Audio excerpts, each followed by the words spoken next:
Hello learners, welcome back to my YouTube channel. आज का हमारा टॉपिक है रेस्पायरेशन। एंड मेरी सीरीज़ देख रहा है उसे पता है कि हम JKSSB एग्ज़ाम में आने वाले जितना भी जनरल साइंस का पोर्शन है वो कवर कर रहे हैं। राइट नाउ तो हमारा जो JKSSB का एग्ज़ाम है वो है फाइनेंस अकाउंट असिस्टेंट का, लेकिन ऑलमोस्ट JKSSB के जितना भी सिलेबस होता है उसमें जनरल साइंस का पोर्शन सेम ही होता है। अगर थोड़े बहुत टॉपिक्स उसमें ऐड होते हैं, कोई नया सिलेबस आएगा या कुछ टॉपिक डिलीट होंगे, तो ये लेक्चर आप जब भी देखें आपके लिए यूज़फुल रहेगा। तो देखिए हमने कौन कौन से टॉपिक कर लिए हुए हैं। हमने न्यूटन लॉ ऑफ कर लिया है, इलेक्ट्रिक करंट, हमने फिज़िक्स का और केमिस्ट्री का पोर्शन ऑलमोस्ट कर लिया है। लास्ट लेक्चर में हमने न्यूट्रिशन एंड इट्स टाइप करा था। क्योंकि ये काफ़ी लंबा टॉपिक था, इसमें हमने MCQs भी करे थे। मैं हर टॉपिक के साथ आपको MCQs करवाती हूँ। तो आज का हमारा टॉपिक है रेस्पायरेशन और transportation of water, food and mineral in plants. का जो पोर्शन है उसमें हम पर्टिकुलरली हमें नहीं बताया कि प्लांट्स के बारे में पूछा या एनिमल्स के बारे में।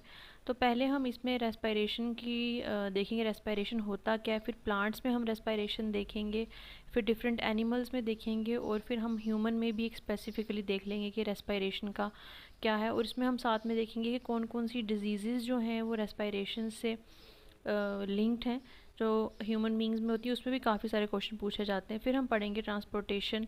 प्लांट्स में आपको पूछा हुआ है, प्लांट्स में हमने 3 चीज़ें बतानी है कि वाटर की ट्रांसपोर्टेशन कैसे होती है, मिनरल्स की ट्रांसपोर्टेशन कैसे होती है, और फूड की ट्रांसपोर्टेशन कैसे होती है। तो विदाउट वेस्टिंग एनी टाइम चलिए लेक्चर को स्टार्ट करते हैं। चलिए देखिए, सबसे पहले हमने समझना है कि रेस्पायरेशन होता क्या है। रेस्पायरेशन से पहले हमने टॉपिक क्या पढ़ा, न्यूट्रिशन में हमने पढ़ा कि प्लांट्स ने with the help of photosynthesis अपना खाना बनाया था। क्या बनाया था? ग्लूकोज और ऑक्सीजन।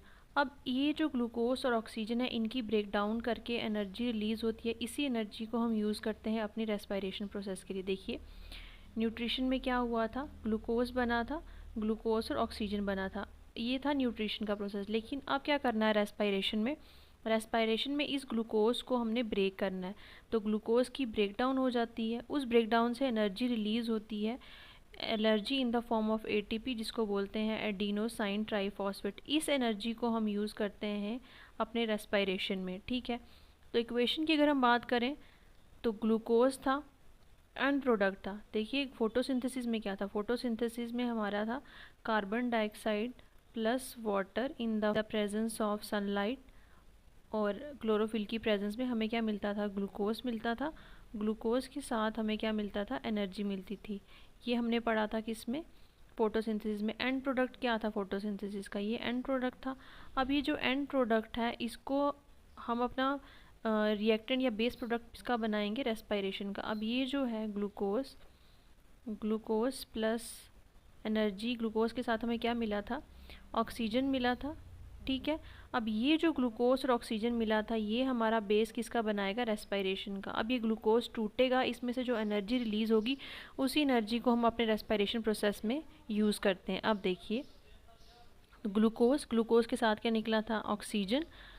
अब जब ये इसको तोड़ेंगे हम, इसमें होगा तो क्या निकलेगा, कार्बन डाइऑक्साइड और वाटर और साथ में एनर्जी। और ये जो एनर्जी हम अपने रेस्पायरेशन प्रोसेसेस में यूज़ करेंगे। सेलुलर रेस्पिरेशन इक्वेशन कैसी हुई हमारी, कि जब ग्लूकोज का ब्रेकडाउन हुआ, ग्लूकोज के साथ क्या था, ऑक्सीजन था, और ऑक्सीजन को जब हमने तोड़ा तो कार्बन डाइऑक्साइड और वाटर प्लस एनर्जी रिलीज़ हुई। हालांकि आपने देखा है कि हमारे जो न्यूट्रिशन या फोटोसिंथेसिस में उसमें क्या था, उसमें ये सब चीज़ें मिलती थी और ये एंड प्रोडक्ट बनता था, लेकिन रेस्पिरेशन में कैसा है, उल्टा है। तो अब हम क्या बोल सकते हैं रेस्पिरेशन को, कि ड्यूरिंग रेस्पिरेशन के दौरान food mainly glucose is broken down to release energy, और ये एनर्जी रिक्वायर है growth, maintenance, reproduction, repair and other life activities. तो हम क्या रेस्पिरेशन की एक डेफिनेशन ऐसे भी बोल सकते हैं, हाँ बिल्कुल बोल सकते हैं। रेस्पिरेशन में क्या हो रहा है, फूड जो ग्लूकोज बना वो ब्रोक हुआ है, और ब्रोक होने के बाद उसमें से जो एनर्जी रिलीज़ हुई है उसी एनर्जी को हम यूज़ करते हैं अपना रेस्पिरेशन में। ठीक है, डेफिनेशन देखो, क्या हम ये भी बोल सकते हैं कि respiration is the biological process in which food is oxidise to release energy. Biochemical process ये सेल में हो रहा है, ठीक है, सेलुलर लेवल पे हो रहा है, तो एक बायोकेमिकल प्रोसेस है, बिल्कुल ठीक है, हाँ जी ये बिल्कुल बायोकेमिकल प्रोसेस है जिसमें फूड जो है वो ऑक्सीडाइज्ड होता है। देखो फूड क्या हमारा, देखो ये ग्लूकोज है, ये ग्लूकोज हमारा फूड है ऑक्सीडाइज मतलब in the presence of oxygen, बिल्कुल ये हो रहा है oxidise to release energy, energy release कर रहा है। तो ये भी हम बोल सकते हैं रेस्पिरेशन की डेफिनेशन है। ऐसे भी ये, तो मैं आपको बता रही हूँ कि रेस्पिरेशन किस तरह अलग अलग डेफिनेशंस होती हैं रेस्पिरेशन की, ठीक है। नेक्स्ट है respiration is the process by which living organism obtained energy from food. तो हम बोल सकते हैं कि रेस्पिरेशन ऐसा प्रोसेस है जिसमें लिविंग ऑर्गेनिज्म एनर्जी ऑब्टेन करते हैं फ्रॉम द फूड, बिल्कुल बोल सकते हैं। तो रेस्पिरेशन की 3 डेफिनेशन से अगर आपको कोई भी डेफिनेशन आए तो आपने देख लेना है कि रेस्पिरेशन को किस किस तरह से डिफाइन, डिफरेंट डेफिनेशन से डिफाइन किया गया है, ठीक है। या न्यूट्रिशन में क्या था, फोटोसिंथेसिस में क्या था, ग्लूकोज की फॉर्मेशन हो रही थी, लेकिन रेस्पिरेशन में हमने क्या देखा, ग्लूकोज जो है वो ब्रेक डाउन हो रहा है टू गेट एनर्जी। तो फोटोसिंथेसिस में ग्लूकोज बना और रेस्पिरेशन में उसी ग्लूकोज की ब्रेक डाउन करके हमने एनर्जी रिलीज़ की, जिस एनर्जी को हम रेस्पिरेशन में यूज़ कर रहे हैं। इतनी चीज़ें आपको समझ चली। अब देखिए 2 प्रोसेसेस होते हैं, काफ़ी बच्चे कंफ्यूज होते हैं कि ब्रीदिंग और रेस्पिरेशन में क्या डिफरेंस होता है। ब्रीदिंग होता है सिंपल फिजिकल प्रोसेस, आप सांस ले रहे हो, कार्बन डाइऑक्साइड छोड़ रहे हो। तो it involves inhalation and exhalation. Inhalation किसका करते हो, आप ऑक्सीजन को इनहेल करते हो और कार्बन डाइऑक्साइड को आप एक्सहेल करते हो। तो ये एक सिंपल प्रोसेस जो है ब्रीदिंग। बट रेस्पिरेशन क्या होता है, जब बायोलॉजिकल प्रोसेस, जब इनसाइड द सेल प्रोसेसेस हो रहे होते हैं उसको हम कहते हैं रेस्पिरेशन। कि किस तरह आपके एंड प्रोडक्ट ऑक्सीजन जो है आपके ब्लड में किस तरह एंटर होता है और किस तरह कार्बन डाइऑक्साइड आपके ब्लड से आउट होता है। तो ये बायोलॉजिकल प्रोसेस है, इनसाइड द सेल हो रहा है। तो ब्रीदिंग क्या है, आपका फिजिकल प्रोसेस है जिसमें हम सांस लेते हैं और कार्बन डाइऑक्साइड छोड़ते हैं, ठीक है। लेकिन ये क्या है, बायोलॉजिकल प्रोसेस है, इसमें सिर्फ एक्सचेंज ऑफ गैसेस होता है। ऑक्सीजन आप इनहेल करते हैं और कार्बन डाइऑक्साइड आप एक्सहेल करते हैं। लेकिन रेस्पिरेशन में क्या है, release of energy from the food. बिल्कुल आपने जब ग्लूकोज को ब्रेक डाउन किया तो उसमें क्या निकला, एनर्जी, और इसी एनर्जी को हम यूज़ करते हैं अपने रेस्पिरेशन प्रोसेस में। ये लंग्स में होता है और ये रेस्पिरेशन हमारे हर सेल में होता है, ठीक है। इसमें कोई भी एनर्जी रिलीज़ नहीं होती है। जब आपका ग्लूकोज ब्रेक डाउन होता है in the presence of oxygen तो कार्बन डाइऑक्साइड बनता है, आपका वाटर निकलता है प्लस एनर्जी, और इसी एनर्जी को हम यूज़ करते हैं in the form of respiration. ये energy in the form of ATP होता है। इसमें मैंने आपको बता दिया इनहेलेशन और एक्सहेलेशन का प्रोसेस इन्वॉल्व होता है। और रेस्पिरेशन में ऑक्सीडेशन ऑफ ग्लूकोज, ऑक्सीडेशन मतलब ग्लूकोज का ऑक्सीडाइज्ड होना, ग्लूकोज जब टूटता है तो किस तरह बनता है, ठीक है। यहाँ मैंने इक्वेशन में भी बता दिया आपको, ये देखो ये ऑक्सीडेशन ऑफ ग्लूकोज, ग्लूकोज को ऑक्सीडाइज्ड करके क्या निकलता है हमारा, कार्बन डाइऑक्साइड, वाटर और मेन एनर्जी। क्योंकि हमने क्या करना है रेस्पिरेशन, तो हमारे लिए यहाँ पे यूज़फुल क्या है, एनर्जी। तो इतना आपको समझ चला कि रेस्पिरेशन एक्चुअली है क्या। काफ़ी सारे बच्चे जो है रेस्पिरेशन में कंफ्यूज रहते हैं कि एक्चुअली रेस्पिरेशन है क्या। तो रेस्पिरेशन क्या है कि फूड से जो हमें एनर्जी मिलती है उस एनर्जी बॉडी के फंक्शंस को परफॉर्म करने के लिए किस तरह हम अपने बॉडी के फंक्शंस, जो एनर्जी हमें मिली है उसको यूज़ करते हैं, ये सब प्रोसेस क्या है आपका रेस्पिरेशन। एक और चीज़ देख लो, हमने क्या देखा था कि फोटोसिंथेसिस जो हमारी प्लांट्स में होती है वो ड्यूरिंग द डे टाइम होती है। क्योंकि फोटोसिंथेसिस होता कब है, in the presence of sunlight. तो फोटोसिंथेसिस सिर्फ और सिर्फ डे टाइम में होगा। लेकिन रेस्पिरेशन क्या है, रेस्पिरेशन क्या सिर्फ डे टाइम में ही होता है, नो, रेस्पिरेशन हमारा डे एंड नाइट दोनों में होता है। प्लांट जो हैं वो दिन को भी रेस्पायर करते हैं और रात को भी रेस्पायर करते हैं, ठीक है। ऐसा नहीं है कि फोटोसिंथेसिस की तरह, ये क्वेश्चन पूछा गया था पेपर में कि फोटोसिंथेसिस जो सिर्फ डे में होती है, क्या रेस्पिरेशन सिर्फ डे में होती है, नो, रेस्पिरेशन जो है वो डे में भी होती है और नाइट में भी होती है।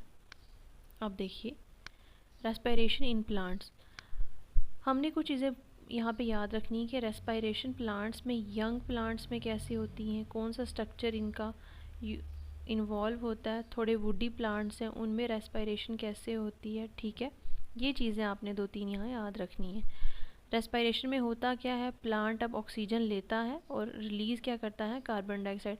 आपने यहाँ कंफ्यूज नहीं होना, क्योंकि फोटोसिंथेसिस में क्या था, फोटोसिंथेसिस में कार्बन डाइऑक्साइड इनहेल करता था प्लांट, क्योंकि उसको फोटोसिंथेसिस करनी थी, और एक्सहेल क्या करता था, ऑक्सीजन। लेकिन रेस्पायरेशन में क्या होता है, ग्लूकोज को तोड़ना होता है, तो इसलिए ऑक्सीजन जो है वो इनहेल होता है और कार्बन डाइऑक्साइड जो है वो एक्सहेल होता है। This gases exchange occur through the different parts of the plant. मैंने आपको लास्ट लेक्चर में भी बताया था कि गैशियस एक्सचेंज होता कहाँ से। गैशियस एक्सचेंज स्टोमेटा के थ्रू होता है। स्टोमेटा क्या होता है, हमारे लीव्स में टाइनी पोर्स होते हैं। देखिए प्लांट्स में जहाँ पे भी लीव्स होंगे वहाँ छोटे छोटे ऐसे पोर्स होंगे, इनको हम बोलते हैं स्टोमेटा। ठीक है, ये देखिए स्टोमेटा।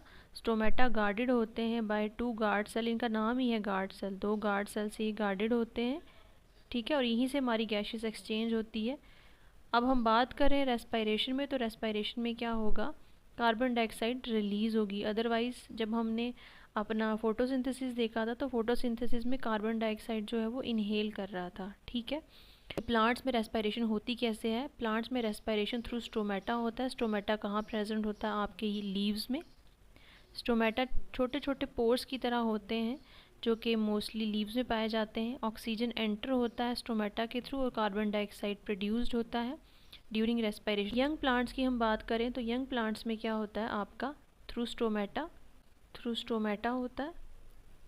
अब देखिए जो आपके वुडी प्लांट्स होते हैं, जैसे थोड़े वुडी, उनमें ऐसे ना छोटे छोटे पोर्स होते हैं, आप देखना ऐसे ना थोड़े दाने टाइप के होते हैं, इनको हम बोलते हैं लेंटिसल्स। जो वुडी प्लांट होते हैं उनमें प्रेजेंस ऑफ लेंटिसल्स होता है जिसमें एक्सचेंज ऑफ गैसेस होता है। तो अगर आपसे कोई पूछे कि वुडी प्लांट्स में रेस्पायरेशन किसके थ्रू होता है, तो respiration with the help of lenticels होता है। ठीक है, रूट की हम बात करें तो रूट्स में जो रेस्पायरेशन होता है वो थ्रू रूट हेयर्स होता है। ये देखिए रूट हेयर्स होता है, यहाँ पे देखिए कैसे कार्बन डाइऑक्साइड बाहर जा रहा है और through roots hair oxygen in हो रहा है। तो 3 आपने चीज़ें याद रखनी। यंग लीव्स में स्टोमेटा होता है, वुडी प्लांट्स में जो आपकी रेस्पायरेशन होती है वो लेंटिसल्स के थ्रू होती है, और रूट्स में रेस्पायरेशन कैसे होती है, थ्रू रूट हेयर्स। तो अगर आपसे क्वेश्चन इसमें यही पूछेंगे कि रेस्पायरेशन वुडी प्लांट्स में किसके थ्रू होती है, लेंटिस, आपने स्ट्रक्चर याद रखना। लीव्स में किसके थ्रू होती है, स्टोमेटा, और यंग प्लांट्स में जो है वो भी स्टोमेटा के थ्रू ही होती है।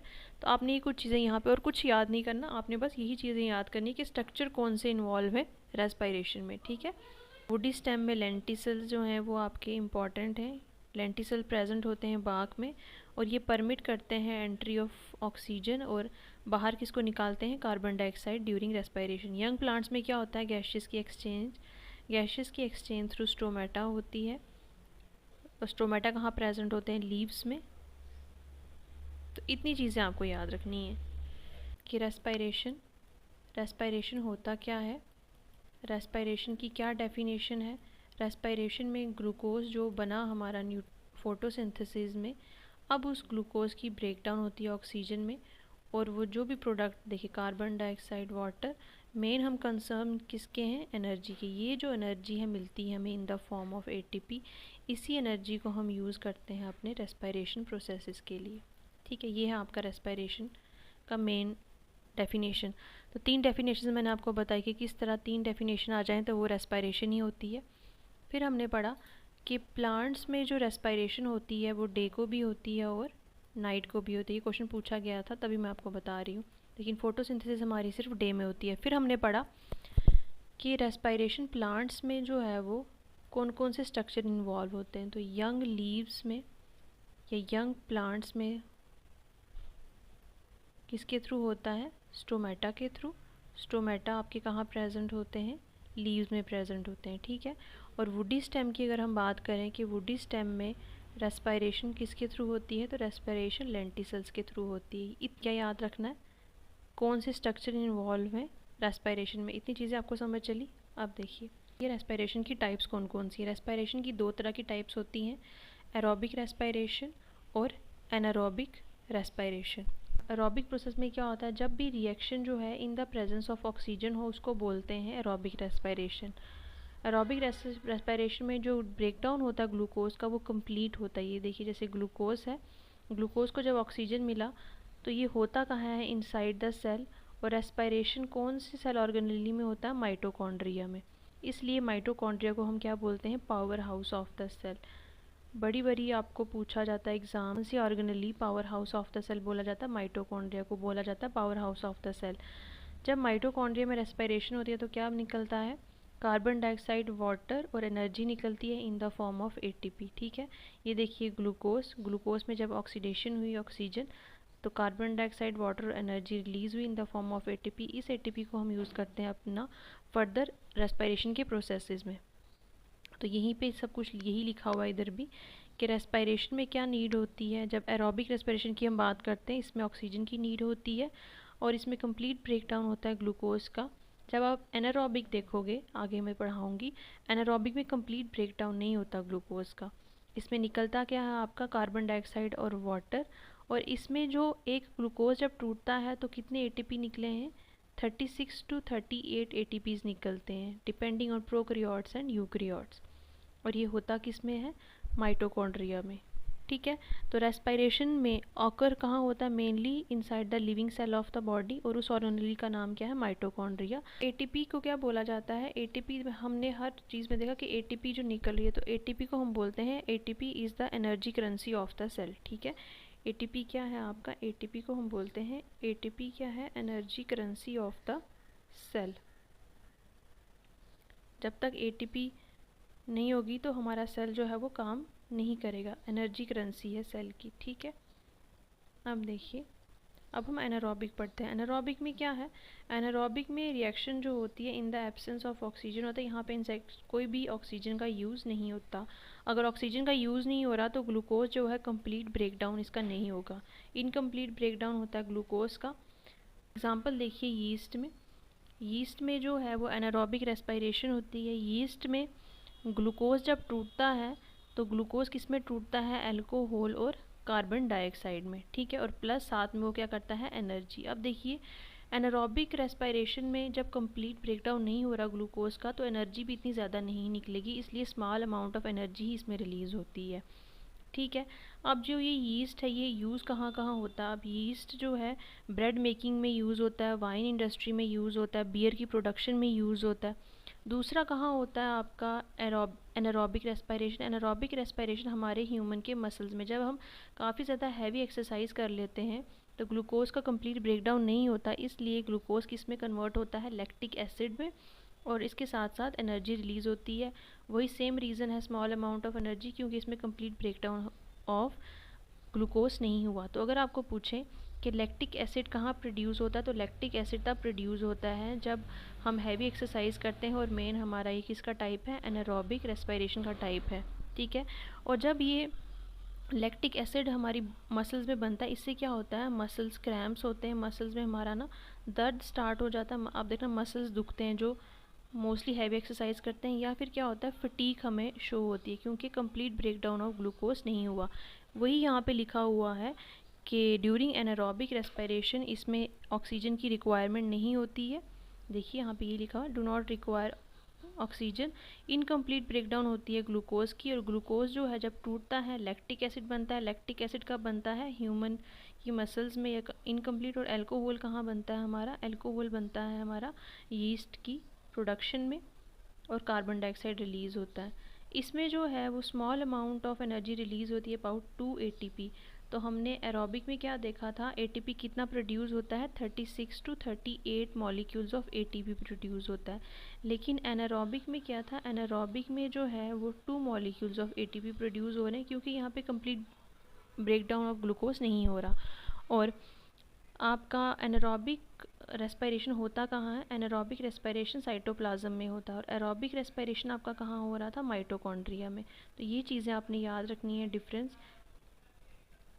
ठीक है, अब हम बात कर रहे हैं कि एरोबिक रेस्पिरेशन कहाँ हो रही है, सेल्स में। तो हम थोड़ा सा देख लेते हैं कि सेलुलर रेस्पिरेशन होता कैसे है। सेल में ये न्यूक्लियस है, ये साइटोप्लाज्म है, अलग अलग ऑर्गेनेल्स हैं, क्लोरोप्लास्ट है, माइटोकॉन्ड्रिया है। तो ग्लाइकोलिसिस कहाँ होता है, ग्लाइकोलिसिस हमारा ये साइटोप्लाज्म में होता है। ठीक है, तो ग्लाइकोलिसिस हमारा साइटोप्लाज्म में होता है, और जो बाकी रिएक्शन है वो हमारा किस में होता है, माइटोकॉन्ड्रिया में। ठीक है, सेलुलर रेस्पिरेशन में 3 प्रोसेसेस होते हैं। सबसे पहले आता है आपका ग्लाइकोलिसिस। ग्लाइकोलिसिस किस में होता है? साइटोप्लाज्म में। देखिए ये माइटोकॉन्ड्रिया है और ये क्या है, जैसे ये मान लो ये पूरा सेल है और सेल में बाकी ऑर्गेनेलीज भी होंगी, कहीं यहाँ कभी यहाँ कहीं यहाँ। तो ये क्या है? साइटोप्लाज्म है। तो साइटोप्लाज्म में क्या होता है, इसके कितने स्टेप होते हैं? 3 स्टेप होते हैं। ग्लाइकोलिसिस पहला स्टेप होता है। ग्लाइकोलिसिस के बाद दूसरा स्टेप होता है क्रेब्स साइकिल, ठीक है, जिसको हम क्रेब्स साइकिल कहते हैं। लेकिन इन दोनों के बीच में लिंक होता है एक और स्टेप, उसको बोलते हैं पाइरूवेट ऑक्सीडेशन।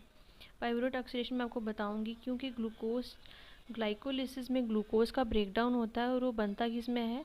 पाइरूवेट के मॉलिक्यूल्स में। इसीलिए ये स्टेप होता है पाइरूवेट ऑक्सीडेशन, ठीक है। ये लिंकिंग स्टेप होता है between glycolysis and Krebs cycle. फिर नेक्स्ट स्टेप हमारा होता है electron transport chain. Cellular respiration में 3 स्टेप होते हैं। ग्लाइकोलिसिस के बाद pyruvate oxidation link step, Krebs cycle और इलेक्ट्रॉन ट्रांसपोर्ट चेन। तो पहले अब हम थोड़ा रिवाइज कर लेते हैं कि हमने अभी तक क्या क्या पढ़ा। हमने पढ़ा कि रेस्पिरेशन कहाँ होती है? रेस्पिरेशन ये लिविंग सेल कहाँ होते हैं? हमारे इनसाइड द बॉडी। ऑर्गेनेली जो इम्पॉर्टेंट है रेस्पिरेशन के लिए वो कौन सी है? माइटोकॉन्ड्रिया। माइटोकॉन्ड्रिया रेस्पिरेशन परफॉर्म करती है। नॉट ओनली माइटोकॉन्ड्रिया, बाकी भी परफॉर्म करते हैं आपके एटीपी बनाने में, जैसे कि हमारा साइटोप्लाज्म है, क्लोरोप्लास्ट। लेकिन हमने मेनली जो है वो माइटोकॉन्ड्रिया हम कंसिडर करते हैं, क्योंकि mitochondria most of the respiration जो है वो माइटोकॉन्ड्रिया ही करती है। इसलिए माइटोकॉन्ड्रिया को हमने क्या बोला कि power house of the cell किसको बोलते हैं? माइटोकॉन्ड्रिया को। फिर हमने देखा कि एटीपी को हमने क्या कहा? ATP energy currency of the cell कहा जाता है। देखिए अब हम एक एनोलॉजी से समझते हैं एटीपी है क्या। एटीपी का फुल फॉर्म है एडिनोसाइन ट्राइफॉस्फेट, जो एनर्जी करेंसी है सेल्स की।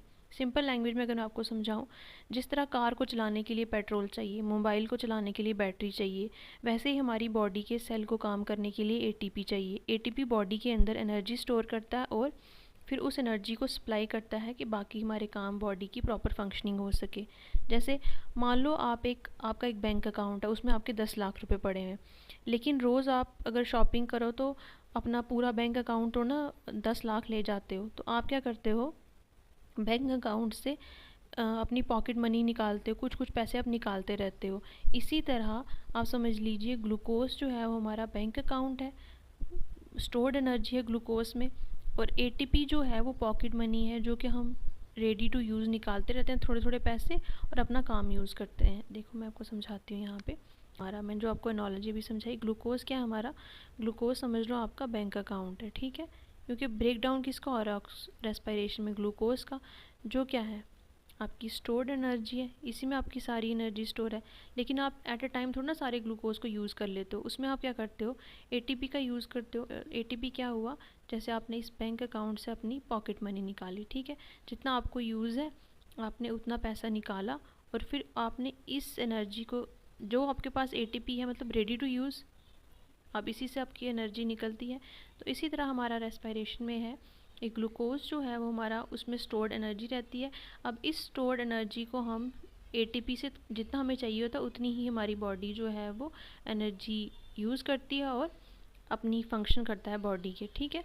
तो कहाँ बनता है? एटीपी ज़्यादातर माइटोकॉन्ड्रिया में बनता है, लेकिन ज़रूरी नहीं है कि एटीपी सिर्फ माइटोकॉन्ड्रिया में बनता है। एटीपी आपका साइटोप्लाज्म में भी बनता है, आपका क्लोरोप्लास्ट में भी बनता है, ठीक है। तो इसीलिए माइटोकॉन्ड्रिया को हम क्यों कहते हैं? माइटोकॉन्ड्रिया क्या है? Power house of the cell, ठीक है, power house of the cell. तो ग्लूकोज क्या हुआ? फूड हुआ, या फिर आप जिसको मान लो फ्यूल हुआ। जो ग्लूकोज हमारा हुआ कि ग्लूकोज किससे बनता है? हमारा फूड से, जो भी हम खाना वगैरह खाते हैं, या फिर हमारा मान लो फ्यूल है ये। तो अब एटीपी क्या हुआ? एटीपी हुआ कि इस फ्यूल से बनी हुई एनर्जी, इस फ्यूल से बनी हुई एनर्जी को हम क्या कहेंगे? एटीपी। और इसी एटीपी को हम अपना रेस्पिरेशन में यूज़ करते हैं। आई होप आपको ये सिंपल एक्सप्लेनेशन समझ चली हो कि रेस्पिरेशन में एक्चुअली होता क्या है, ठीक है।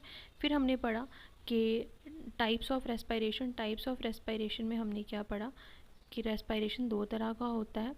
एरोबिक रेस्पिरेशन, एरोबिक रेस्पिरेशन में हमने देखा कि ऐसी रिएक्शंस जिनमें ऑक्सीजन का यूज़ होता है और फिर हमने देखा एनारोबिक रेस्पिरेशन। एनारोबिक रेस्पिरेशन में देखा कि इसमें ऑक्सीजन का यूज़ नहीं होता और इसमें ऑक्सीजन का यूज़ होता है। फिर हमने देखा कि फूड जो है वो ब्रेक डाउन होता है in the presence of oxygen, क्योंकि ऑक्सीजन यहाँ पे यूज़ हो रहा है और लार्ज अमाउंट ऑफ एनर्जी यहाँ पे रिलीज़ होता है। इसमें लार्ज अमाउंट ऑफ एनर्जी जो है वो रिलीज़ हुई, और एनर्जी की इसमें मैंने आपको बता दिया इन द फॉर्म ऑफ एटीपी। और ये एटीपी जो है वो कितनी में निकलता है, 36 to 38 molecules of ATP by जब एक ग्लूकोज का मॉलिक्यूल ब्रेक डाउन होता है। ठीक है। एनारोबिक में हमने देखा without oxygen food break down होता है, लेकिन in the absence of oxygen, इसमें कोई ऑक्सीजन नहीं। फिर हमने दो एग्जांपल्स देखी यीस्ट की। यीस्ट में जो है वो ग्लूकोज जब टूटता है, ग्लूकोज, ठीक है, यीस्ट में हमने देखा कि जब ग्लूकोज टूटता है तो ग्लूकोज किस में बनता है हमारा, अल्कोहल में। अल्कोहल के साथ क्या निकलती है, कार्बन डाइऑक्साइड और प्लस एनर्जी। ठीक है। और इसमें लेस अमाउंट ऑफ एनर्जी निकलती है, लेस एटीपी निकलती है, क्योंकि कंप्लीट ब्रेकडाउन इसमें नहीं होता। रीज़न क्या है, because no complete breakdown of glucose, क्योंकि ग्लूकोज का इसमें कंप्लीट ब्रेकडाउन नहीं होता। ठीक है। फिर हमने दूसरी एग्जांपल पढ़ी हमने अपने एनारोबिक में।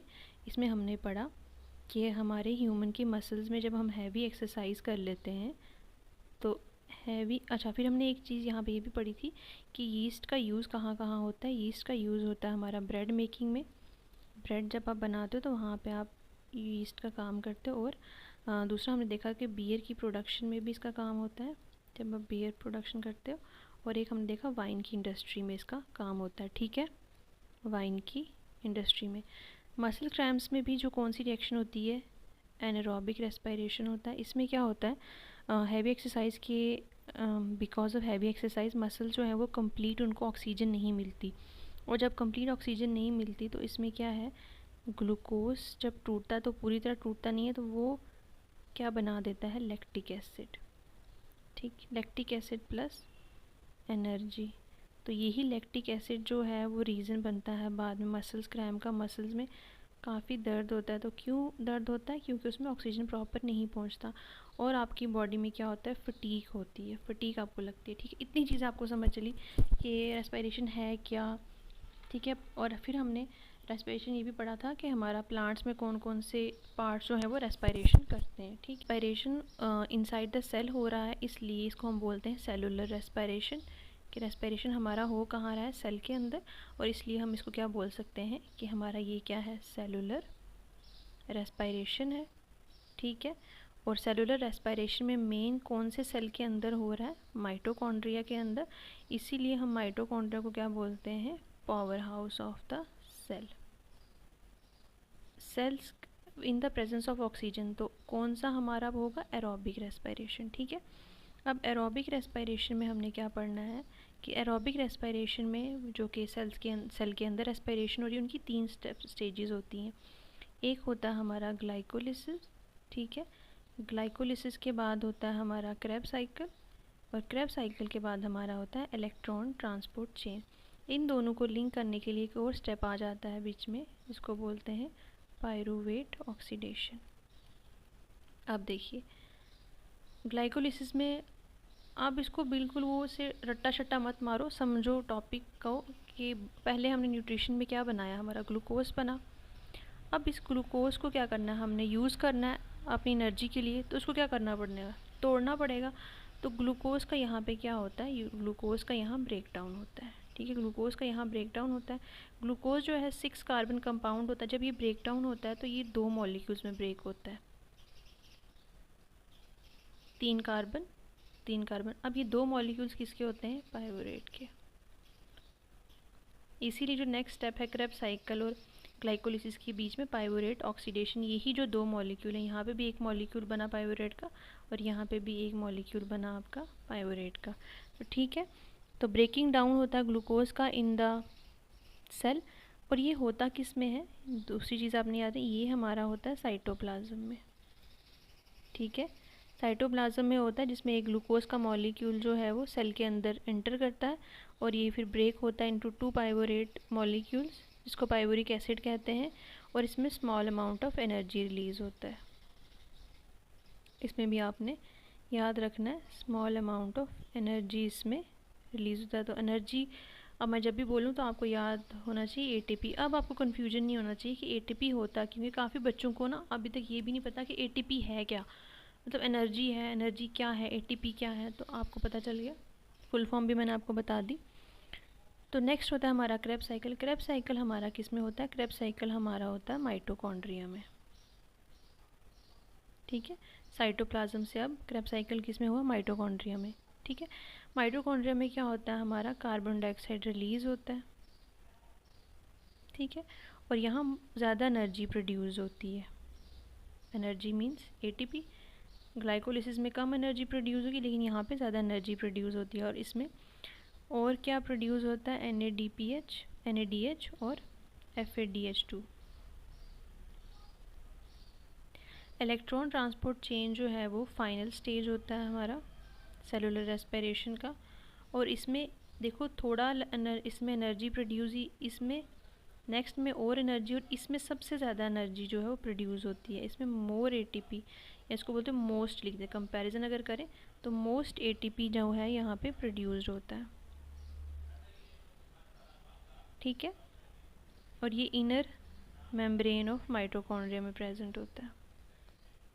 प्रोसेस जो है वो इनर मेम्ब्रेन ऑफ माइटोकॉन्ड्रिया में बनता है। ठीक है, तो ये जो स्टेप है ये एक लिंकेज स्टेप है पाइवोरेट ऑक्सीडेशन का, जो कि लिंक करता है ग्लाइकोलिसिस और क्रेब्स साइकिल को। ठीक है, ये जो पाइवोरेट मॉलिक्यूल है यहाँ पे जब आगे जाता है, इसमें 3 चेंजेस होती हैं। एक तो इसमें कार्बन डाइऑक्साइड रिमूव होता है। देखिए कार्बन डाइऑक्साइड को आप ना ऐसे समझ लो, ऐसे ऐसे समझो कि यहाँ पे ये कितना मॉलिक्यूल था? 3 कार्बन। तो 3 कार्बन में से एक कार्बन निकल जाता है और पीछे कितना बचता? अब ये 2 कार्बन कंपाउंड बन जाता है। जो हाइड्रोजन और इलेक्ट्रॉन रिमूव होते हैं पाइवोरेट मॉलिक्यूल से, वो एक्सेप्ट करता है आपका NAD। जब इसने H पॉजिटिव अपने अंदर एक्सेप्ट कर लिया और जो इलेक्ट्रॉन रिमूव किया पाइवोरेट से, तो उसकी वजह से ये क्या बन गया? NADH बन जाता है। और ये NADH जो होता है स्टोर करता है इस एनर्जी को और कैरी करता है इस एनर्जी को from Kreb to electron transport chain, जहाँ पे ATP अब आगे फर्दर प्रोड्यूस होती है। यहाँ पे देखो, अब ना आप ऐसे समझ लो, एनालॉजी समझ लो कि आप ना एक थिएटर में जा रहे हो। ठीक है, थिएटर में जा रहे हो, उस थिएटर में जब आपने एंट्री करनी है तो आपको टिकट पास करने के लिए आपको पैसे देने पड़ेंगे। तो यहाँ पे हमारे कितने 6 2 में कन्वर्ट हुआ, तो आप समझ लो 2 पेयर्स हैं। ठीक है, ये 2 बंदे हैं, 2 पेयर्स हैं। एक पेयर ये है पाइवोरेट मॉलिक्यूल का, एक ये पाइवोरेट मॉलिक्यूल का। इसके पास क्या है? 3 कार्बन है, इसके पास भी 3 कार्बन है। अब टिकट खरीदने के लिए इनको 1 कार्बन अपना देना पड़ेगा। ठीक है, जब 1 कार्बन ये देगा अपना, 1 कार्बन ये देगा, अब इनको जो टिकट मिलेगी वो मिलेगी एसिटाइल कोएंजाइम A। ठीक है, जो अब रिमेनिंग जो 2 कार्बन मॉलिक्यूल्स थे वो कंबाइन हो जाएंगे किसके साथ? एसिटाइल, या फिर जो ये 2 मॉलिक्यूल हमारे बचे किसके? कार्बन के, अब वो किसके साथ कंबाइन हो जाएंगे? कोएंजाइम A के साथ। ठीक है, और ये क्या बनाएंगे अब? Acetyl coenzyme A। तो ग्लाइकोलिसिस में क्या था हमारा? ग्लाइकोलिसिस में हमारा ग्लूकोज ब्रेक हुआ, ग्लूकोज हमारा ब्रेक हुआ और ये किस में कन्वर्ट हुआ? 2 पाइवोरेट के मॉलिक्यूल्स में, 2 पाइवोरेट के मॉलिक्यूल्स में। और नेक्स्ट स्टेप, लिंकिंग स्टेज क्या हमारा? Pyruvate oxidation. Carbon dioxide release होता है एक, और जब कार्बन डाइऑक्साइड रिलीज़ हुआ क्या बना? NADH बनता है यहाँ पे, और क्या बनता है? एसिटाइल कोएंजाइम हमें यहाँ पे मिलता है। इतनी चीज़ें समझ लिया आपको। और यहाँ पे 2 ATP के मॉलिक्यूल्स बनते हैं और 2 NADH। देखो बहुत डिटेल में अगर आपको मैं समझाने बैठूँ ना तो आपको ना समझ नहीं आएगा, क्योंकि ये बड़ा लेंथी टॉपिक है। मैं आपको जब CSIR की सीरीज़ पढ़ाऊँगी अपने दूसरे चैनल पे, तो तब मैं आपको वहाँ पे ये पूरा एक्सप्लेन कर दूँगी। अभी जितना आपके लिए समझना है वो बता रही हूँ, ठीक है। आपने याद क्या रखना, ग्लाइकोलिसिस में 2 ATP बनते हैं, क्योंकि 2 मॉलिक्यूल्स हैं पाइवोरेट के, तो 2 ATP बनेंगे और साथ में 2 ही NADH बनेंगे, ठीक है। इस यह है हमारा एसिटाइल कोएंजाइम A, और इसमें क्या होता है, हमारा कार्बन डाइऑक्साइड रिलीज़ होता है और एक प्रोड्यूस क्या होता है, NADH मॉलिक्यूल। थर्ड स्टेप है हमारा क्रेब्स साइकिल। क्रेब्स साइकिल में हमारा प्रोड्यूस्ड क्या होता है, कार्बन डाइऑक्साइड, ठीक है, 2 ATP और 6 NADH मॉलिक्यूल, और इसमें बनते हैं 2 FADH के मॉलिक्यूल्स पर ग्लूकोज। ये जितने भी हैं पर ग्लूकोज बनते हैं मॉलिक्यूल।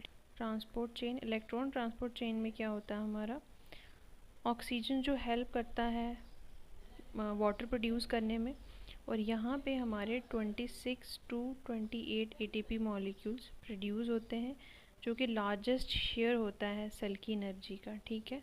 सबसे ज़्यादा ATP कहाँ होते हैं प्रोड्यूस, इलेक्ट्रॉन ट्रांसपोर्ट चेन। तो आई होप आपको एक बेसिक क्लियर हो गया होगा कि इन चेन्स में एक्चुअली होता क्या है, ठीक है। ये बताया गया इस डायग्राम में कि आपका सबसे पहले ग्लाइकोलिसिस स्टेप होता है। देखिए ग्लाइकोलिसिस साइटोप्लाज्म में होता है। इसमें ग्लूकोज का एक मॉलिक्यूल, उसमें देखो 6 कार्बन है, एक, मैं इसको जूम कर देती हूँ, इसमें देखो 6 मॉलिक्यूल है कार्बन के, 1 2 3 4 5 6। तो जब ये 2 मॉलिक्यूल्स ऑफ पाइवोरेट में कन्वर्ट होता है तो देखो अब ये 3 कार्बन हो गए, 1 2 3, ये 2 मॉलिक्यूल है। ये होता किस में है, साइटोप्लाज्म में। ये देखो ये साइटोप्लाज्म में। अब ये जो नेक्स्ट स्टेप है पाइवोरेट ऑक्सीडेशन, ये आप माइटोकॉन्ड्रिया में, ठीक है। और माइटोकॉन्ड्रिया में मैंने आपको भी क्या बताया, अब देखो जो 2 पाइवोरेट के मॉलिक्यूल्स थे अब उसी पे रिएक्शन होगी, तो 2 मॉलिक्यूल से तो आगे हमारे क्या बन जाते हैं, 2 एसाइल कोएंजाइम। इसमें 3 कार्बन नहीं होता, अब इसमें 2 कार्बन होते हैं। अटैच किसके साथ हो जाता है, कोएंजाइम A के साथ। इसमें क्या निकलता है, मैंने आपको बताया था 2 NADH। नेक्स्ट स्टेप होता है क्रेब्स साइकिल। क्रेब्स साइकिल में आपके 2 ATP निकलता है, 6 NADH और 2 FADH, 2 मॉलिक्यूल्स निकलते हैं। फिर आपका नेक्स्ट स्टेप है electron transport chain. Electron transport chain में आपके 26 to 28 ATP के मॉलिक्यूल्स निकलते हैं, ठीक है। आपको एक बेसिक आइडिया हो गया कि ग्लाइकोलिसिस कौन सी जगह पे होती है, साइटोप्लाज्म में, और ये सब किस में होते हैं, आपके माइटोकॉन्ड्रिया में। प्लांट्स में हमारा रेस्पिरेशन हो गया, सेलुलर रेस्पिरेशन पूरा मैंने आपको समझा दिया। अब आता है हमारा कि एनिमल्स में रेस्पिरेशन के क्या स्टेप्स होते हैं। एनिमल वो ऑक्सीजन रिच एयर अपने अंदर ही इनहेल करेगा, तो taking oxygen rich air into the body, ठीक है। ट्रांसपोर्ट ऑफ ऑक्सीजन, फिर उस ऑक्सीजन को लंग्स तक ले जाएगा जब ये बाहर प्रेजेंट है आपकी ऑक्सीजन एयर में, ठीक है। अब इस ऑक्सीजन को इनहेल करके ब्रीद इन किया और इस ऑक्सीजन को ले गए लंग्स तक। लंग्स में जो है अब सेल्स तक आ गया। सेल में जो है आपका हीमोग्लोबिन है। अब हीमोग्लोबिन की जैसे ये ऑक्सीजन है, अब हीमोग्लोबिन ने इस ऑक्सीजन को कैरी करके, जैसे ये मान लो ये इस ऑक्सीजन को कैरी करके अपने साथ लेके जाना है। फिर जहाँ जहाँ पे जिस बॉडी पार्ट में ऑक्सीजन की नीड होगी तो हीमोग्लोबिन ऑक्सीजन को वहाँ ड्रॉप करता जाएगा, ठीक है।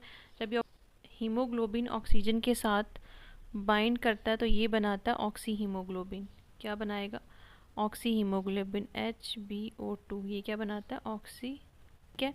ये रिएक्शन जो है वो रिवर्सिबल रिएक्शन होती है। ऑक्सी हीमोग्लोबिन ब्लड को ट्रैवल करवाता है बॉडी पार्ट्स में, जहाँ जहाँ पे भी ऑक्सीजन की नीड होती है वहाँ पे ऑक्सीजन को ड्रॉप करता है। जो 97% ऑफ या 98% ऑफ ऑक्सीजन है वो ट्रांसपोर्ट होता है वाया हीमोग्लोबिन, ठीक है। हीमोग्लोबिन को ट्रांसफ़र करता है। और 2 to 3% जो डिज़ोल्व होता है, 2 to 3% ऑफ ऑक्सीजन जो है वो डिज़ोल्व होता है प्लाज्मा में, ठीक है। कि जब सेल के पास ऑक्सीजन पहुंच गया तो सेलुलर रेस्पिरेशन के बाद सेल कार्बन डाइऑक्साइड प्रोड्यूस करते हैं, तो हीमोग्लोबिन अब क्या करता है, इस कार्बन डाइऑक्साइड को ले जाता है बैक टू द लंग्स से क्या लाया, ऑक्सीजन। अब यहीं इन्हीं सेल्स में क्या होगा, मैं कलर चेंज कर देती हूँ, इन्हीं सेल्स में कार्बन डाइऑक्साइड होगा ठीक है, यहाँ से देखो बॉडी में होगा। अब ये कार्बन डाइऑक्साइड हीमोग्लोबिन करके बैक किसके पास ले जाता है, लंग्स के पास, कार्ब अमाइनो हीमोग्लोबिन। आगे सब कुछ लिखा हुआ, अभी आपका सिर्फ कहानी समझो। कार्ब अमाइनो हीमोग्लोबिन बनाता है, ठीक। तो हीमोग्लोबिन कार्बन डाइऑक्साइड को लंग्स के पास 3 फॉर्म में ले जाता है। 70% as a bicarbonate in plasma, bicarbonate ions in plasma. 20 से 23% जो है वो कंबाइन कर देता है हीमोग्लोबिन के साथ, कार्ब अमाइन हीमोग्लोबिन बन जाता है। और 7 to 10% जो है वो डिज़ोल्व होता है डायरेक्टली इन प्लाज्मा, ठीक है। तो आप समझ लो हीमोग्लोबिन क्या है। हीमोग्लोबिन एक टैक्सी की तरह काम करता है, ऑक्सीजन की टैक्सी, ठीक है। ये क्या है, ऑक्सीजन की टैक्सी की तरह काम करता है, जो क्या करता है, लंग्स से ऑक्सीजन को लेकर पूरी बॉडी तक पहुंचाता है और बॉडी से कार्बन डाइऑक्साइड वापस लंग्स तक वापस आ जाती है, ठीक है। उसके बाद क्या करता है, blood carries oxygen to body cells, blood carry, ये समझ आ गई आपको। फिर सेलुलर रेस्पिरेशन में क्या होता है, सेल्स उस ऑक्सीजन को यूज़ करते हैं, ब्रेक करते हैं, ग्लूकोज को एनर्जी वहाँ से रिलीज़ करते हैं। फिर कार्बन डाइऑक्साइड को रिमूव करते हैं, carbon dioxide produce in transported back and excelled. अब यहाँ पे एक चीज़ है, ये जो हीमोग्लोबिन है, हीमोग्लोबिन एक प्रोटीन होता है आरबीसी के अंदर। जैसे ये हीमोग्लोबिन है, हीमोग्लोबिन एक प्रोटीन है और ये किसके अंदर प्रेजेंट होता है, आरबीसी के अंदर। जैसे ये आपका आरबीसी है, तो आरबीसी के अंदर हीमोग्लोबिन एक प्रोटीन है। अब इस हीमोग्लोबिन में आयरन होता है, जिसकी वजह से ये ऑक्सीजन को पैक्ड करके रखता है। हीमोग्लोबिन में अंदर क्या है, इस हीमोग्लोबिन में आयरन है और ये आयरन क्या करता है, ऑक्सीजन को पूरी बॉडी तक पहुंचाता है, ठीक है। जब ऑक्सीजन हमने ब्रीथ किया, जब ऑक्सीजन हमने ब्रीद इन किया, तो ये ऑक्सीजन कहाँ चला गया, लंग्स में, और लंग्स से कहाँ जाएगा, ये ब्लड में। अब इस मैंने बताया आपको कि इस जो हीमोग्लोबिन है, हीमोग्लोबिन में कितने ग्रुप हैं, 4 ग्रुप हैं हीम के। Haemoglobin is a protein in RBC. इसके पास 4 हीम ग्रुप्स होते हैं और हर हीम ग्रुप में एक जो आयरन होता है, ये देखिए एक आयरन, हर हीम ग्रुप के पास एक आयरन है और हर आयरन के पास एक एक जो है वो ऑक्सीजन है।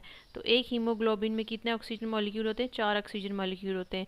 जब हीमोग्लोबिन ब्लड में आता है तो हीमोग्लोबिन कॉन्टैक्ट करता है ऑक्सीजन के साथ, बनाता है ऑक्सी हीमोग्लोबिन। फिर ये ऑक्सी हीमोग्लोबिन बॉडी के हर, अब हीमोग्लोबिन के साथ क्या, ये देखो हीमोग्लोबिन के साथ क्या, ऑक्सीजन है। अब ये इस ऑक्सीजन को कैरी करता है डिफरेंट बॉडी पार्ट्स के पास, जहाँ जहाँ अगर ऑक्सीजन की नीड है तो ये ऑक्सीजन है वहाँ पे ट्रांसपोर्ट होगा। नेक्स्ट स्टेप में देखो, at body tissue oxygen is release for cellular respiration.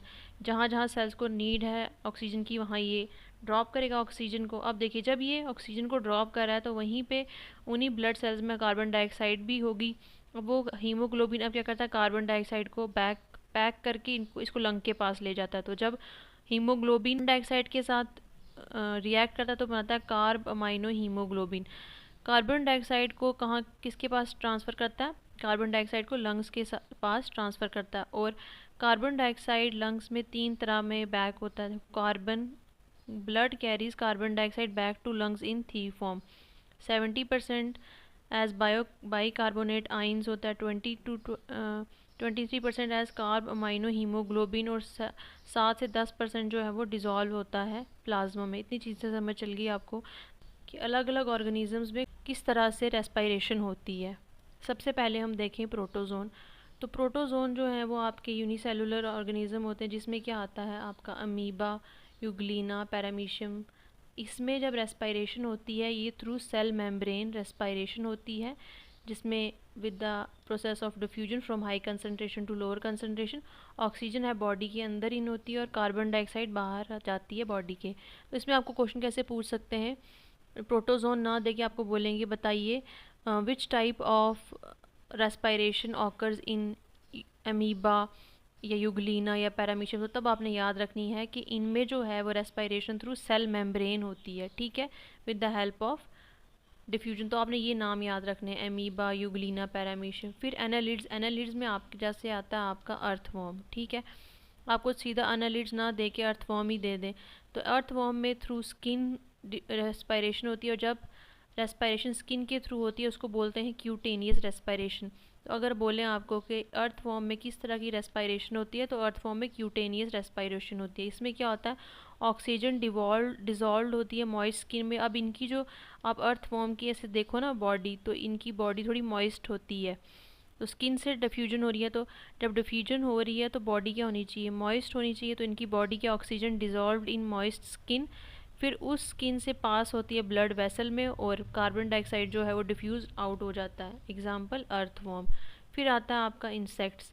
ये क्वेश्चन बड़ी बारी पूछा जाता है कि इंसेक्ट्स में किस तरह रेस्पायरेशन होती है, तो इसमें ट्रैकियल सिस्टम रेस्पायरेशन होती है। स्किन, अगर इंसेक्ट की आप देखें ना, इंसेक्ट की बॉडी, मान लो ये इंसेक्ट, और इंसेक्ट की बॉडी में ऐसे होल्स होते हैं, ठीक है, ओपनिंग होती है। इन ओपनिंग को कहते हैं स्पाइरैकल्स। इन ओपनिंग को क्या कहते हैं, स्पाइरैकल्स। तो एयर जो है वो स्पाइरैकल से ट्रांसफ़र होती है ट्रैकिया में, ट्रैकिया से बॉडी सेल्स में। तो आपको यहाँ पे डायरेक्ट ये नहीं पूछेंगे इंसेक्ट में, आपको नाम दे देंगे कि बताओ कॉकरोच में या हाउस फ्लाई में, किसी भी इंसेक्ट का नाम दे देंगे। किसी भी इंसेक्ट का जब नाम दे देंगे, फिर पूछेंगे उसमें बताओ किस तरह की रेस्पायरेशन होती है, उसमें स्ट्रक्चर आपको पूछेंगे स्पाइरैकल्स। तो ये बड़ी बारी पूछा जाता है कि स्पाइरैकल्स किस तरह के ऑर्गेनिजम्स में रेस्पायरेशन होती है, कौन सा स्ट्रक्चर है ये, तो ये इंसेक्ट्स में होता है। इंसेक्ट्स के आपने नाम याद रखने हैं, कॉकरोच भी इंसेक्ट है, हाउस फ्लाई भी इंसेक्ट है, इस तरह आपने इंसेक्ट्स के नाम याद रखने हैं। फ़िश में जो है वो थ्रू गिल्स रेस्पायरेशन होती है। देखो फ़िश पानी में रहती है, ठीक है, फ़िश आपकी किस में रहती है, पानी में। तो जब पानी गिल्स के अंदर जाएगा तो वो क्या करेगा, ऑक्सीजन रिच पानी लेके जाएगा। तो fish take water through mouth. Fish जो है वो पानी लेती है थ्रू माउथ से, और माउथ पासिस ओवर, फिर वाटर माउथ से कहाँ पे जाता है, गिल्स में। गिल्स में क्या होता है, oxygen dissolved in water enter blood. जो ऑक्सीजन पानी में डिज़ोल्व होता है वो कहाँ एंटर करता है, ब्लड में, और carbon dioxide leave the blood in water.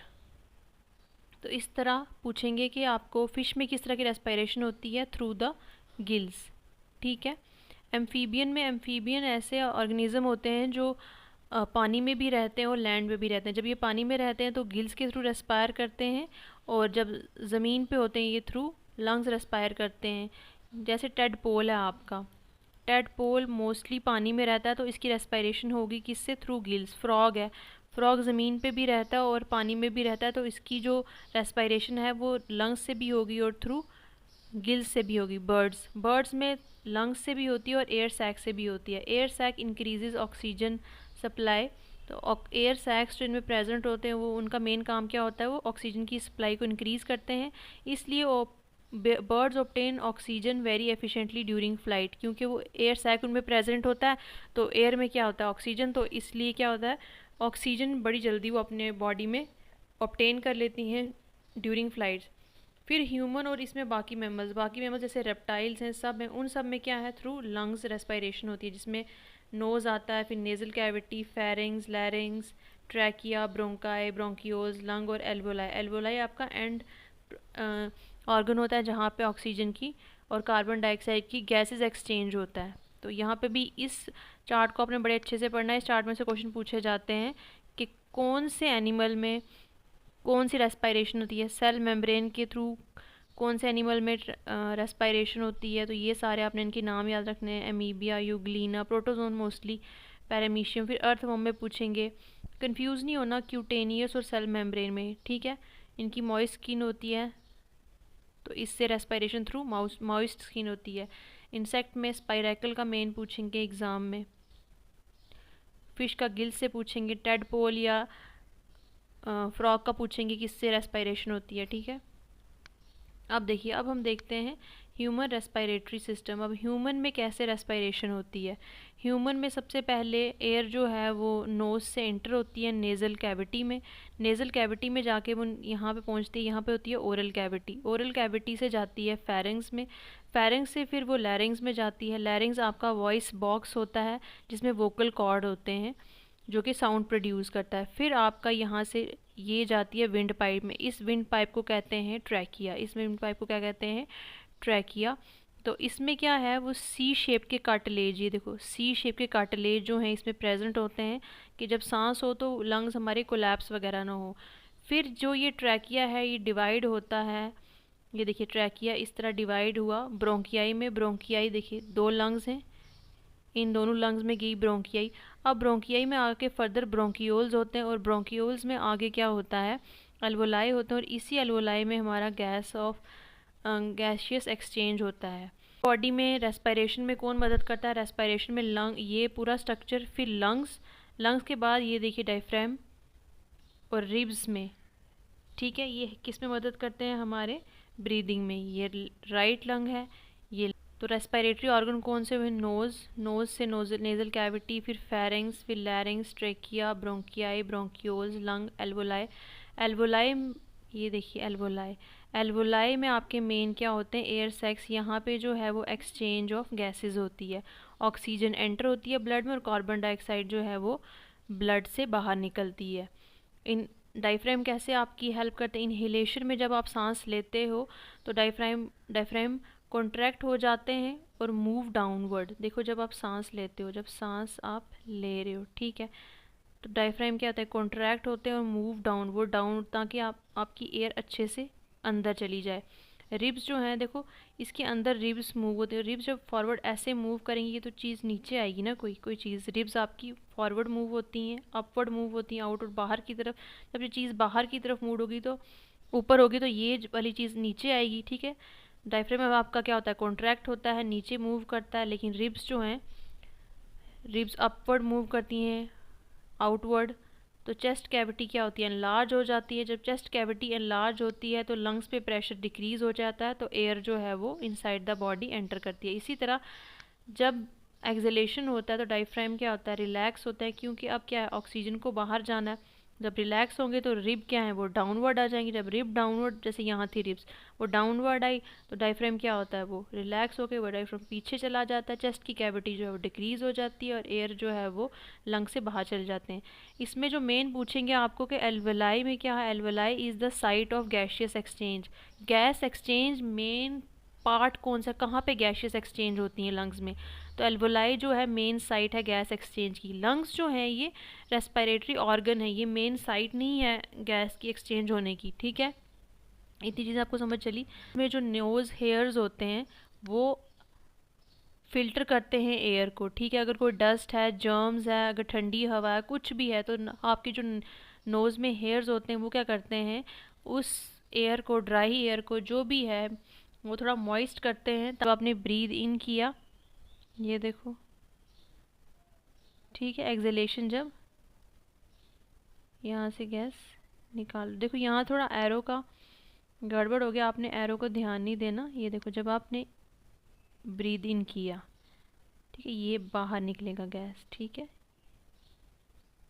तो ये थोड़ा नीचे हो जाता है, ठीक है। अब ठीक है, जब आपने ब्रीद इन किया, डायफ्राम की जो कॉन्ट्रैक्ट होती हैं और ये थोड़ा मूव करता है, मसल्स इसकी डाउनवर्ड, जब मसल्स डाउनवर्ड मूव करती हैं, रिब थोड़ा आउटवर्ड निकलता है, तो कैविटी जो है वो एनलार्ज हो जाती है और एयर जो इन हो जाती है। अब देखिए रेस्पिरेशन होती किसकी वजह से, रेस्पिरेशन होती है through the process of diffusion. मतलब अगर बाहर कार्बन डाइऑक्साइड की कंसनट्रेशन जो है वो बहुत ज़्यादा है एयर में, और अंदर जो है कार्बन डाइऑक्साइड की कंसनट्रेशन लो है, तो एयर कहाँ से मूव करेगी, फ्रॉम हाई टू लो। इसी तरह जब ये हमारी बॉडी मान लीजिए, ठीक है, तो जब बॉडी में हमारा कार्बन डाइऑक्साइड की कंसनट्रेशन बहुत ज़्यादा होती है, तो आउटसाइड बॉडी या एयर कार्बन डाइऑक्साइड की कंसनट्रेशन लो होती है, तो carbon dioxide from higher to low जाएगा, from inside to outside of the body जाएगा। इतनी चीज़ें समझ चली। तो ट्रांसपोर्ट ऑफ ऑक्सीजन में क्या हुआ, ऑक्सीजन कंबाइन करेगा हीमोग्लोबिन के साथ रेड ब्लड सेल में, हीमोग्लोबिन ऑक्सी हीमोग्लोबिन बनाएगा, ब्लड कैरी करेगा ऑक्सीजन टू बॉडी सेल्स। ये मैंने आपको समझा दिया। अब देखिए इसमें कभी कभी ये भी पूछा जाता है कि कौन सी डिजीज़ जो हैं वो रेस्पिरेटरी सिस्टम में जुड़ी हुई होती हैं। देखिए रेस्पिरेटरी सिस्टम में एक डिजीज़ है जिसका नाम है अस्थमा, ये ठीक है, अस्थमा। अस्थमा के काज क्या होते हैं, अस्थमा के काज होते हैं अगर एलर्जी है, मेन होता है अस्थमा की कोई डस्ट वगैरह, एलर्जी वगैरह हो ना, वहाँ पे अस्थमा काज हो जाता है। अस्थमा के मेन काजेज़ क्या हैं, अगर एलर्जी हो, डस्ट हो, स्मोक हो, कोल्ड एयर हो, पोल्यूशन हो, तो उस अगर कोई बंदा अफेक्टेड है अस्थमा से तो उसको उसी टाइम पे प्रॉब्लम हो जाती है। सिम्टम क्या होते हैं, सांस लेने में प्रॉब्लम हो जाती है, चेस्ट छाती में दर्द होना, जैसे घुटन सी होना स्टार्ट हो जाती है, खांसी लगना स्टार्ट हो जाती है। तो नॉर्मल अगर आप पोल्यूटेड इन्वायरमेंट में रहोगे तो आपको घुटन जैसी होने स्टार्ट हो जाती है। आप ज़्यादा अगर डस्ट में, स्मोक में या ज़्यादा लोगों के बीच में, भीड़ भाड़ में भी रहो तो आपको सांस की प्रॉब्लम हो जाती है। ठीक है, तो इसमें ट्रीटमेंट क्या, इन्हेलर होता है, जो भी आप जैसे वो नहीं पंप होता है सांस लेने का, वो देते हैं। ब्रोंको डायलेटर जो होता है आपकी, डायलेट होता है किसी भी, जैसे कोई चीज़ बंद है तो उसको खोलना। ठीक है, डायलेटर। अवॉइड एलर्जेंस, मतलब जहाँ से एलर्जी है उस जगह को अवॉइड करो। ये देखो, नेक्स्ट है निमोनिया। निमोनिया क्या होता है, निमोनिया में एल्वोलाई, ये देखो निमोनिया में क्या होता है, ये जैसे एल्वोलाई है ना, यहाँ पे ना पस भर जाती है, ये दिख रही है आपको, ये पस भर जाना। इसके सिम्टम्स क्या, अच्छा आपने ना दो चीज़ें याद रखनी है। जो निमोनिया होता है किसकी वजह से, बैक्टीरिया की वजह से भी होता है, वायरस की वजह से और फंजाई की वजह से। इसके सिम्टम क्या हैं, आपको बुखार हो जाता है, छाती में पेन होना, सांस लेने में प्रॉब्लम हो जाती है, खांसी होती है बॉडी में। ठीक है, तो ये देखो फोटो लगाई, मैं इसको जूम इन कर देती हूँ। अस्थमा में क्या हुआ, ये देखो अस्थमा में, अस्थमा एक क्रोनिक डिजीज़ है, मतलब क्रोनिक होती है जो काफ़ी लंबे समय से चल रही है। इसमें जो एयरवेज हैं, देखो ये नॉर्मल आपकी अगर एयरवेज है, देखो यहाँ से सांस जा रही है ट्रैकिया से, तो ये ट्रैकिया नॉर्मल है। लेकिन जब आपको अगर अस्थमा की प्रॉब्लम है तो देखना इसका ना जो एरिया कितना छोटा हो गया है, और यहाँ से पस इसमें भी की ओपनिंग है। लेकिन नेक्स्ट में क्या होता है, अस्थमा के अगर कोई पेशेंट है, अस्थमा के एयरवेज जो है वो आस्ता आस्ता सिकुड़ना स्टार्ट हो जाएंगे।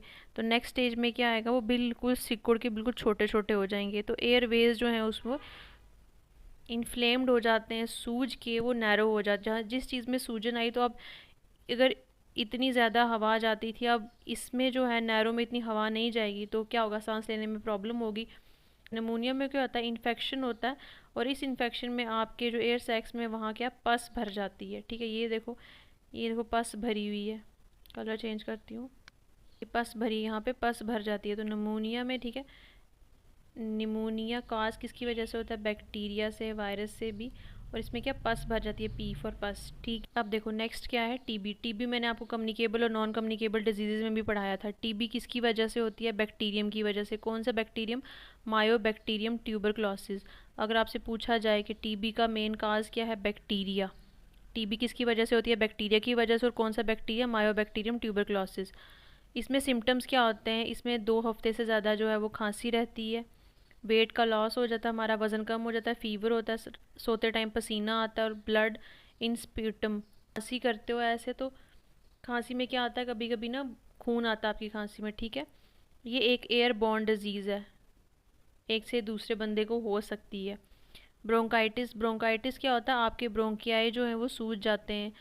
किसकी वजह से सूजते हैं, काज क्या है, स्मोकिंग से, एयर पोल्यूशन से, वायरल इन्फेक्शन से। इसमें भी खांसी रहती है, सांस लेने में प्रॉब्लम होती है। एपिस्मा, एग्ज़ाम में कि एपिसीमा होती किसकी वजह से, एपिसीमा का मेन काज स्मोकिंग होता है। ये बड़ी बड़ी हर एग्ज़ाम में पूछा गया हुआ है। तो एल्वोलाई, इसमें क्या होता है, हमारे एल्वोलाई डैमेज हो जाते हैं, इलास्टिसिटी उनमें डिक्रीज़ हो जाती है, और जो सरफेस एरिया है गैस एक्सचेंज का वो क्या होता है, रिड्यूस हो जाता है। नेक्स्ट एक रेस्पिरेटरी डिजीज़ है हमारी, कोविड। कोविड 19 किसकी वजह से हुई, सार्क कोव 2 वायरस की वजह से। इसमें फीवर आता है, ड्राई कफ होता है, लॉस ऑफ स्मेल, टेस्ट, सांस लेने में प्रॉब्लम होती है। तो ये देखो, ये रेस्पिरेटरी डिजीज़ है।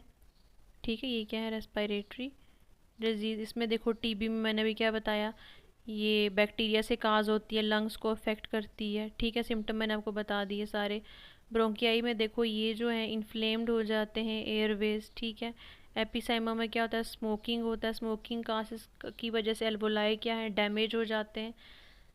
कोरोनिक ऑब्स्ट्रक्टिव पल्मोनरी डिजीज़, ये कोरोनिक होता है काफ़ी लंबे समय से अगर डिजीज़ हो। इसमें क्या होता है, जो ब्रोंकियाई होते हैं आपके डैमेज हो जाते हैं। ठीक है, लंग कैंसर में देखो एबनॉर्मल ग्रोथ होती है, लंग में एबनॉर्मल ग्रोथ ऑफ सेल्स हो जाते हैं।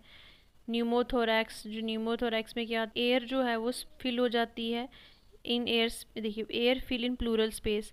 इसकी जो आउटर कवरिंग होती है उसको बोलते हैं प्लूरा। प्लूरा जो होता है आउटर लेयर होता है, किसका लेयर होती है, लंग्स की। तो ये क्या, इन्फ्लेम प्लूरा लाइनिंग ही जो है वो सूज जाती है।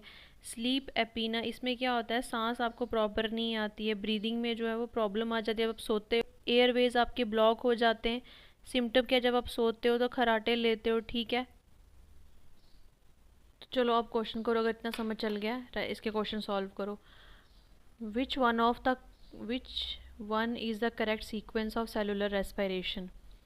सेलुलर रेस्पिरेशन का करेक्ट सीक्वेंस बताओ। क्रेब्स साइकिल, ग्लाइकोलिसिस, ये तो हमें पता है कि सबसे पहले क्या होता है, सबसे पहले ग्लाइकोलिसिस होता है। ग्लाइकोलिसिस के बाद क्रेब्स साइकिल, उसके बाद इलेक्ट्रॉन ट्रांसपोर्ट चेन। तो अब देखो सबसे पहले क्या है, Krebs cycle no, glycolysis first step, हाँ एक यहाँ पे है ग्लाइकोलिसिस, एक यहाँ पे। ग्लाइकोलिसिस के बाद क्रेब्स साइकिल है, ये है, ये आपका आंसर है। नेक्स्ट है, which pigment carry the oxygen in blood. कौन सा पिगमेंट पहले है क्या, कौन सा पिगमेंट है, हीमोग्लोबिन। हीमोग्लोबिन आपका पिगमेंट है जो कि क्या करता है, कैरी ऑक्सीजन कैरी करता है।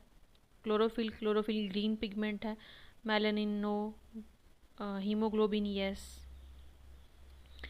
The site of gas exchange in human, actually जो साइट है जहाँ पे गैस एक्सचेंज होते हैं वो क्या है, trachea no, bronchia alveoli, larynx alveoli.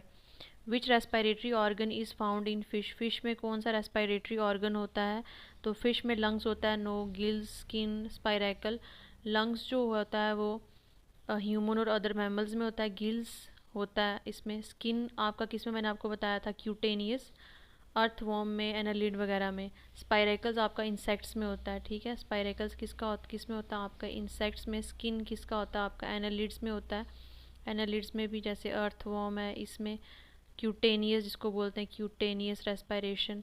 Lungs जो है वो मैमल्स और ह्यूमंस में होता है, ठीक है। गिल्स जो है वो एम्फीबियन में भी होता है, लेकिन एम्फीबियन और फिशेस में भी, एम्फीबियन प्लस फिश। तो which of the following animal perform respiration through spiracle. तो स्पाइरेकल किस में प्रेजेंट होते हैं, स्पाइरेकल इंसेक्ट्स में प्रेजेंट होते हैं। होल्स होते हैं ऐसे, जैसे ये इंसेक्ट है, ये इंसेक्ट है, इंसेक्ट की बॉडी जो है वो अपेंडेजेस होते हैं उसमें। तो ये ओपनिंग एयर होती है, ये एयर क्या है, ओपनिंग होती है फॉर एयर पास हो इनमें।